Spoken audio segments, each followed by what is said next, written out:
Hi, and welcome to the class on multivariable regression examples.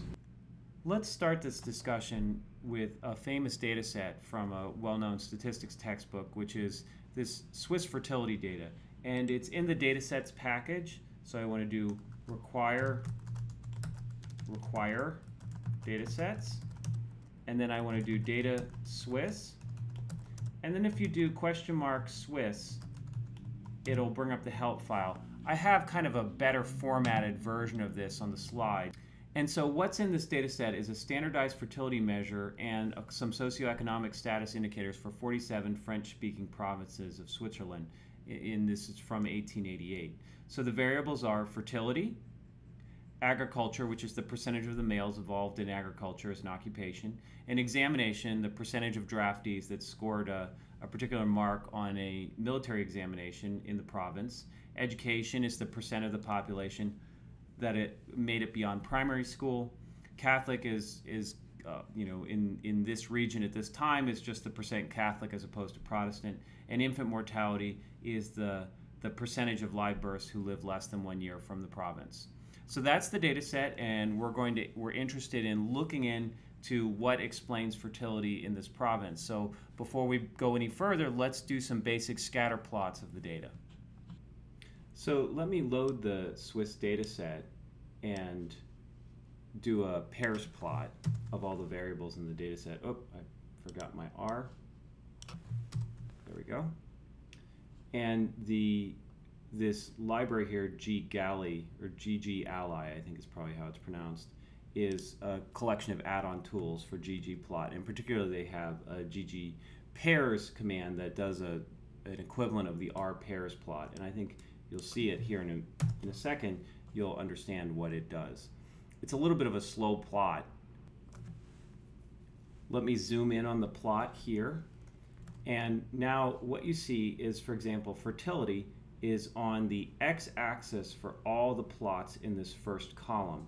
Agriculture is on the x-axis for all of or the horizontal axis for all of the plots in this column, and it's on the vertical y-axis on this plot. So hopefully you see how it works. So examination, for example, is on the y-axis for these two plots, and then on the x-axis for these three plots, and so on.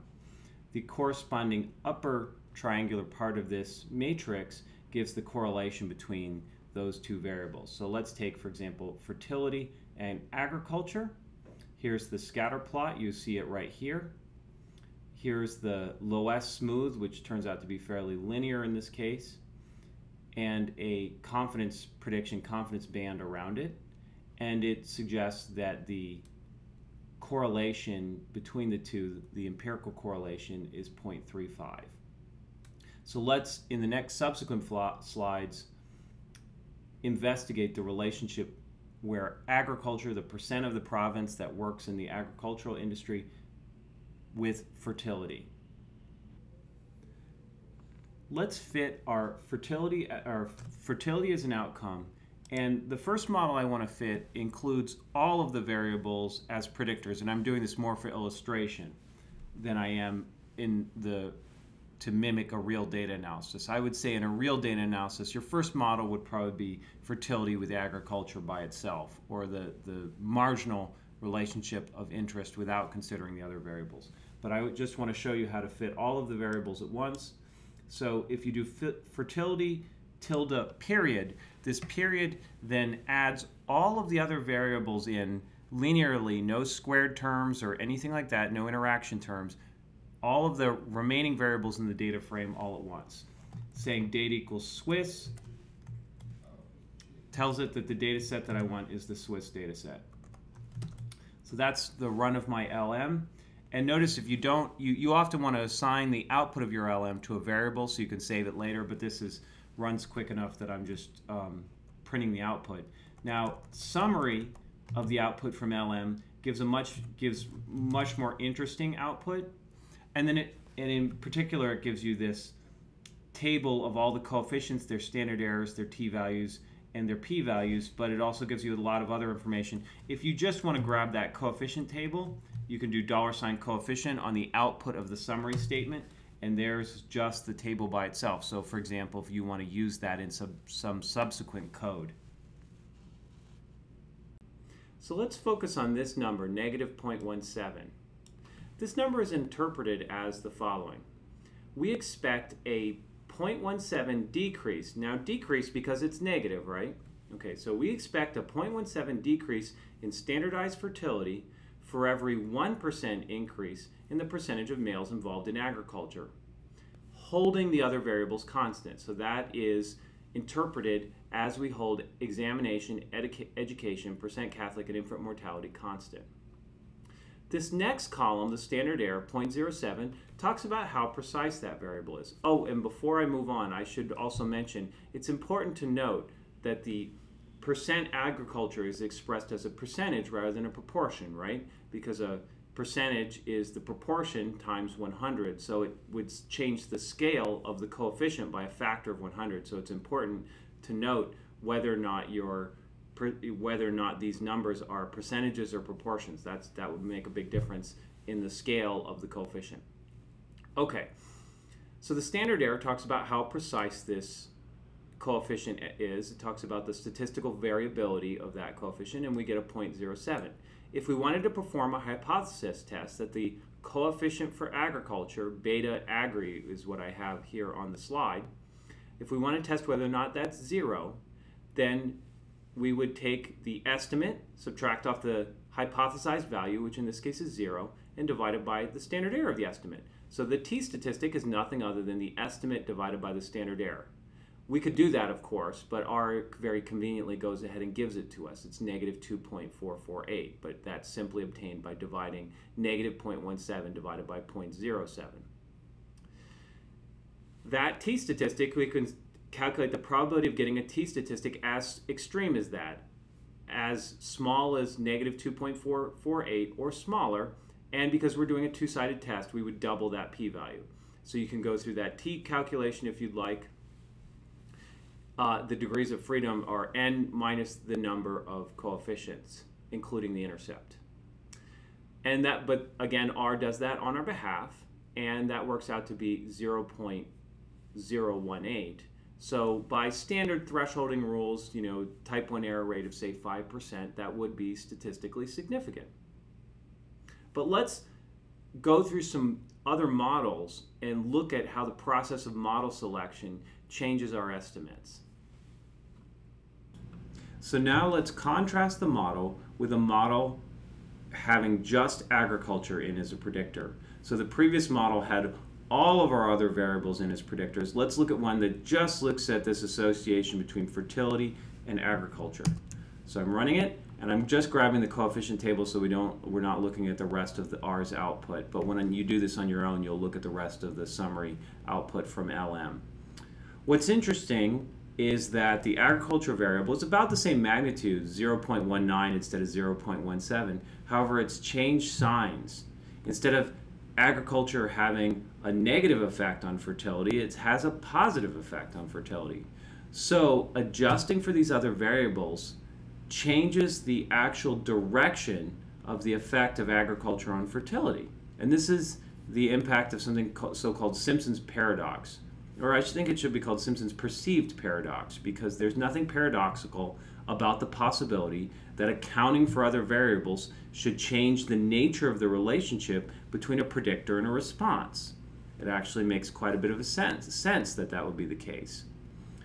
Notice, of course, in both cases, the agriculture coefficient is strongly statistically significant. So what I'd like to do in the next slide is just create via simulation an example where an effect can reverse itself so that maybe it'll get us thinking about how this could happen. In the end, regression is going to be a dynamic process where you're going to have to think about what variables to include, and you're going to have to make the kind of scientific arguments. If there hasn't been randomization to protect you from confounding, you're going to have to go through a scientific dynamic process of putting confounders in and out and thinking about what they're doing to your effective interest in order to evaluate it. So let's invent a little simulation just to illustrate how this can happen. But there's a variety of ways it can happen. So this is just one, but let's just so you can see it happen as we code it from a real generating process that you can control, where you can control everything. So I'm going to assume that I have 100 data points, n is 100, and then my second regressor, x2, is just going to be the values 1 to n. So if you look at x2, it's just 1 to 100. So think of x2 as something that we might measure regularly, like days. So we measured 100 consecutive days. And then x1 is a variable that depends on x2, and it depends on random noise. So let's just make something up. So x1 depends linearly on x2, so it grows linearly with time. So let's say maybe hopefully x1 is your bank account, it's your money. It goes up with time linearly. And then there's all these random fluctuations that impact your spending, so your money doesn't necessarily always just go up. It goes up and down sporadically, but there's this linear trend of it going up. Okay, so there's my x1, and it's going to look different, right? So if I were to, for example, plot x1, it goes up, but it's got all this random noise around the line. Okay, now y, let's say y is happiness, some measure of happiness. So what happens with y? The true generating model is y is negatively associated with x1. Uh-oh, so money is, so your happiness is negatively associated with your money. I guess mo money, mo problems is what that's suggesting. But then it's positively associated with x2. So it goes up with time and down with x1. And this is the correct, and then there's some random normal noise. And this is the correct model because we're using it for simulation. So we know that it's the actual truth. Y, our outcome that we're simulating, depends negatively on x1 with a coefficient of -1, and depends positively on x2 with a coefficient of +1. Okay? So let's simulate our y. And now let's see what happens if we fit x1 by itself. And what we see is we get this enormous coefficient, 95, which is clearly wrong. It's nothing near the -1 that it's supposed to be, or that we would hope it would be. It's in fact quite the opposite. And what's happening? It's sort of picking up this effect, this residual effect of x2, this big line, this big component of x2 that's a big driver of y, is getting picked up in x1. Okay? But now, what happens if we fit the correct model, x1 and x2 together? Well, there we get the two correct coefficients, about -1 for x1 and about -1 for x2.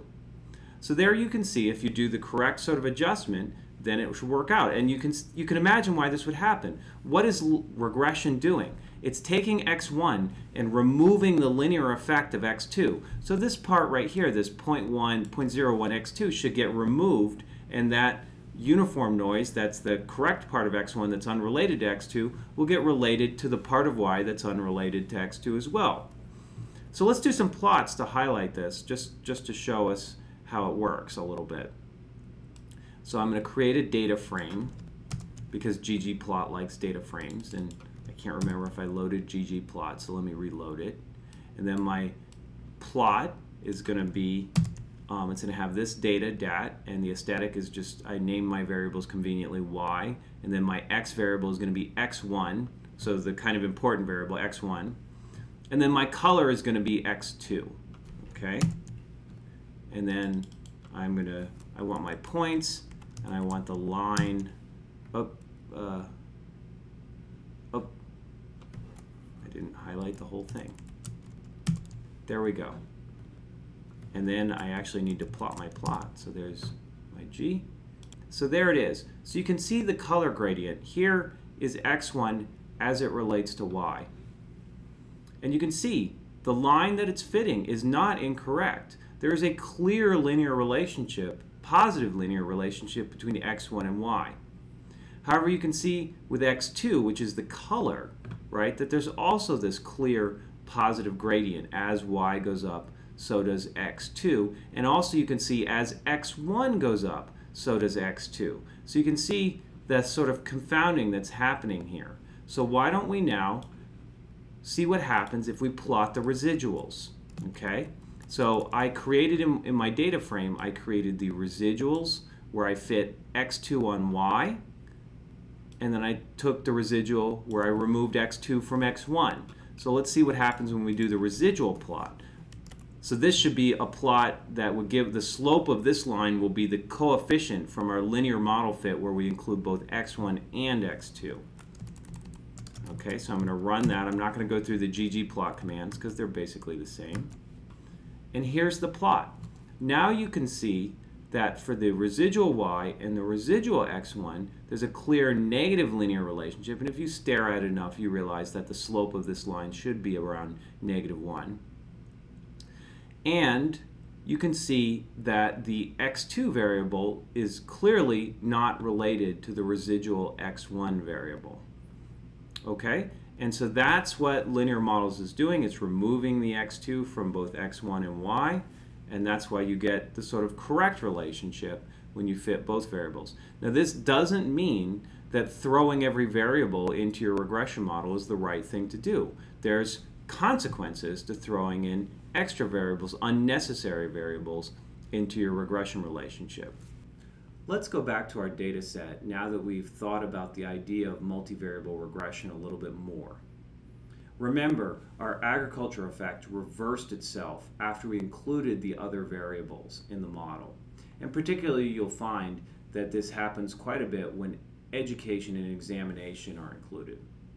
So educational attainment is negatively correlated with the percent working in agriculture, a correlation of -0.64. And you would kind of expect that given where the data was collected and the time period in which it was collected. And in addition, as I mentioned earlier, education and examination are kind of measuring the same thing. Their correlation, those two variables, is 0.7, so they're sort of measuring the same thing. So the question arises, is this a positive association between agriculture and fertility by itself when done via ordinary linear regression? Is that artifactual for not having accounted for these other variables? Education, by the way, does have a stronger effect on fertility.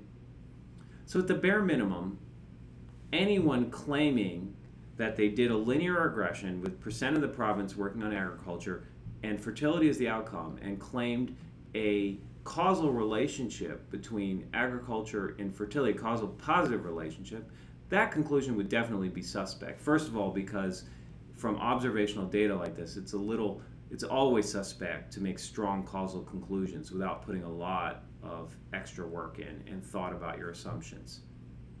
But even if you were just willing to claim an association between agriculture and fertility, that also would be suspect because you can so easily break that association and reverse it by the inclusion of other very reasonable variables. I also wanted to show you really quickly what happens if you include a completely unnecessary variable in the model. And what I mean by completely unnecessary is that what if you include a variable that is simply a linear combination of the other variables that you've already included? So you might include a variable that's unnecessary but is random noise, for example, and that's a different issue. We'll talk about that later. But right now, why don't we see what happens if we include a variable that in what I'm describing is completely unnecessary. So for example, if I create this variable z that's nothing other than agriculture plus education added together, well, that has no added value. We've already included education and we've already included agriculture in our joint model. So why don't I show you what happens when you fit all of the variables plus this additional variable z. And what you see is our agriculture coefficient hasn't changed. It's -0.17, just like before. And our z variable is giving an NA. And so whatever it does, whatever R does, is it takes the last sort of completely unnecessary variable included in the model and gives that one an NA coefficient. So that's an important thing to remember. If you see an NA in R after you fit a linear model, then probably the most likely culprit is you've included a variable that is either numerically or exactly a linear combination of the other variables.